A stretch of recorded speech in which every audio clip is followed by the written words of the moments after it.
I think the people on the top of the heap ought to voluntarily take less as part of their duty to the republic. In other words, I don't think everybody should, who's been especially favored, should take the last dollar that he or she can get. I think we all have an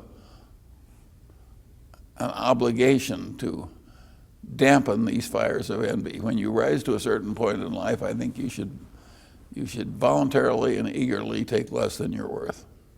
Executive compensation. This is front and center, of course, in the discussion over Coca-Cola that was just had in the meeting.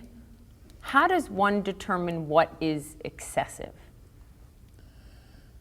Well, of course, that's a hard question, but my views on this are different from most people.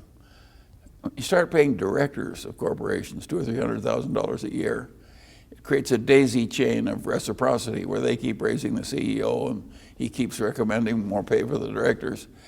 And in the end, I think the pay of both CEOs and directors in this country, in the biggest corporations, I think the pay is too high.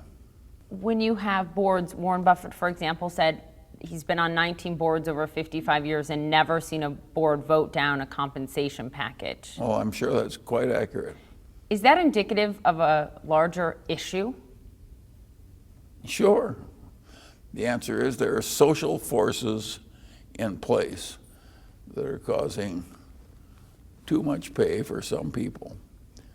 And when you try and fix it by paying the directors more, it's like trying to fix a fire by pouring gasoline on it. Berkshire doesn't pay its directors. Is that for that very reason? Is that the answer? We don't pay them very much. Well, there again, you see, I think the people on the top should voluntarily take less. And I think if I were running the world, directors wouldn't be paid at all. I would treat the directors like the trustees of Stanford or something, who not only don't get paid, but they're expected to give. Then how do you incentivize the people at the top to climb to the top? Well, I think being a director is different from being an executive. But I think you'd get plenty of wonderful directors at American companies if you didn't pay them at all. You're saying also the CEO shouldn't make as much, right? Yes. So how do you incentivize them to want to work to get there? Do you really think that a man who craves power and significance and likes decision making and is running a big company and has one of the important public ranks in America and he makes $5 million a year, do you really think he'd work a lot more effective if you raised him to 7? I think the whole thing is insane.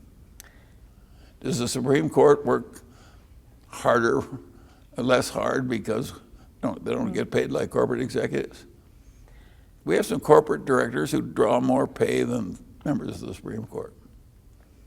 That's crazy.